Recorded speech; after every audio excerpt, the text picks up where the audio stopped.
Hello, everyone, and good afternoon. We are Team 6, SAIC. I am Nathan Bicker, and my team members are Nick Pace, Connor Johnson, DJ Exel, and Jesse Gordon. Today, I'm asking you to listen and help in tackling the issue of food insecurity in Virginia. Did you know that in 2018, only 1 in 10 Virginians lived in food insecurity?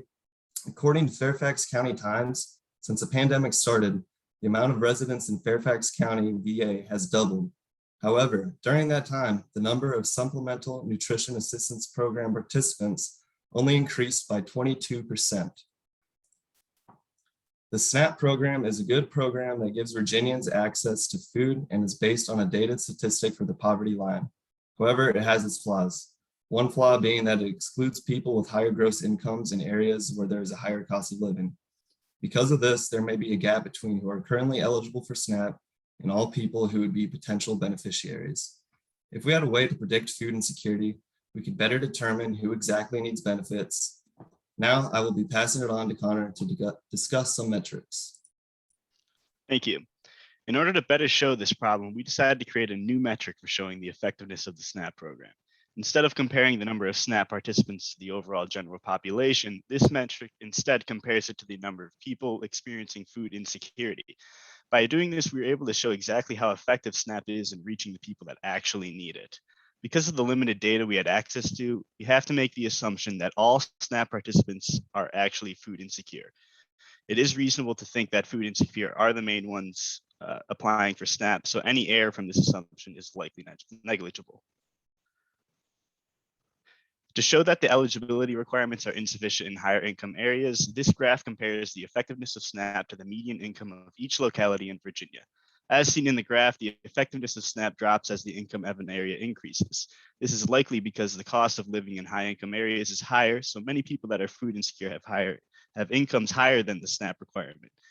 This data clearly shows that the SNAP requirements don't accurately represent food insecurity in different areas. I'll now pass things over to Nick to explain potential solutions to this problem. Thank you, Connor. For our solution, we created a model that's purpose was to predict food insecurity in a particular county while including more factors than just income. We believe that cost of living is an important factor in determining SNAP eligibility. In practice, our model, or something similar, could be used to help determine different county-specific thresholds. The model, the results of which are shown here, does a good job of determining food insecurity. This model uses the variables of median household income, average SNAP participation in Virginia per household, unemployment rate, and percentage of minority peoples, all of which the model determined as significant. Additionally, our model has an R-squared value of 0.791, which indicates that roughly 80% of all food insecure Virginians are covered under this model.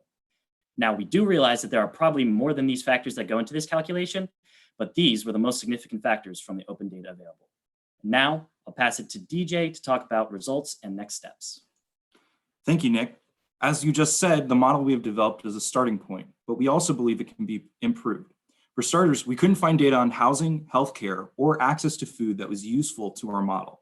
Specifically, we wanted to look at average rent prices by county, cost of adequate healthcare by county, and average distance from a grocery store by county, but we couldn't find this data. We believe that including data such as this might help to provide a more accurate estimation cost of living differences across Virginia. Furthermore, the data we used to create the model were county summary data rather than individual Virginians. Although we believe county data is useful to make SNAP income eligibility thresholds more granular, another approach could be to identify food insecurity at the individual level. We believe that a logistic regression approach might be a useful tool to create this model.